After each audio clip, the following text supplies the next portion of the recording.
ఓం శ్రీ గురుభ్యో నమ. గాంధీజీ తన సోదరుడికి ఉన్న అప్పును తీర్చడం కోసం తన చేతికి గల ఒక బంగారు కడియంలో ఒక చిన్న ముక్కను తీసి మరలా యథావిధిగా కడియాన్ని అతికించేశారు. తీసిన ముక్కతో సోదరుని అప్పును తీర్చేశారు. కానీ గాంధీజీ మనస్సాక్షి అస్సలు ఒప్పుకోలేదు.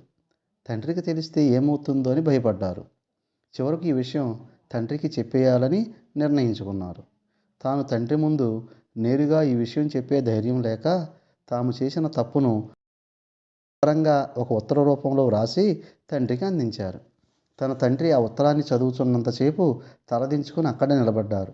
తన తండ్రి ఆ ఉత్తరం చదివి కన్నీరు కార్చారు. గాంధీజీ కూడా కన్నీరు కారుస్తూ, నేను తప్పు చేశాను, నన్ను శిక్షించండి, ఇక భవిష్యత్తులో ఎప్పుడూ అలాంటి తప్పు చేయను అని మాట ఇచ్చారు. తండ్రి ఒక్క మాట కూడా మాట్లాడకుండా ఆ ఉత్తరాన్ని చింపి అవతల పడేశారు. ఈ కథ వలన మనం అర్థం చేసుకోవాల్సింది ఏంటంటే, శిక్ష కంటే పశ్చాత్తాపం చాలా గొప్పది.